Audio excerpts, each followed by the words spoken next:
Hi everyone, cook with তুলি চ্যানেলে আপনাদের সবাইকে স্বাগত। আজ আমি বানাচ্ছি মশলা লস্যি।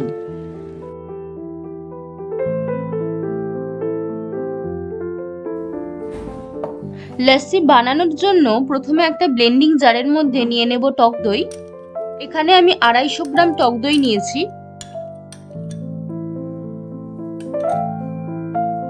এর মধ্যে দিয়ে দেবো 4-5টা পুদিনা পাতা,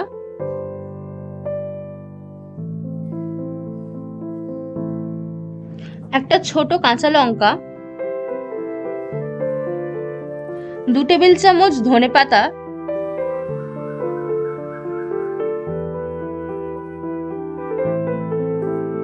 1 চা চামচ ভাজা জিরে গুঁড়ো, 1/2 চা চামচ বিট নুন,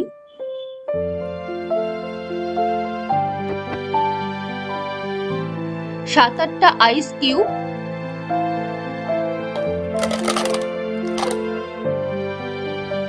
আর 1/2 গ্লাস ঠান্ডা জল দিয়ে ব্লেন্ড করে নেব।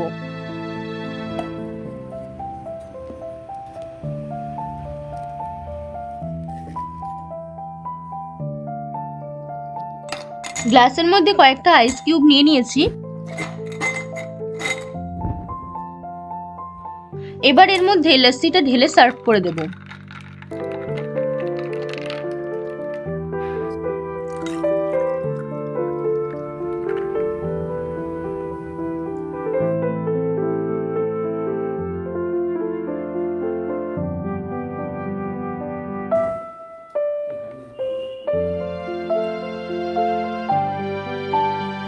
মশলা লস্যি তৈরি হয়ে গেছে। উপর থেকে পুদিনা পাতা দিয়ে সার্ভ করে দিয়েছি। এই গরমের দিনে আপনারাও অবশ্যই একবার বাড়িতে বানান এবং রেসিপিটা কেমন লাগলো কমেন্ট করে জানাবেন।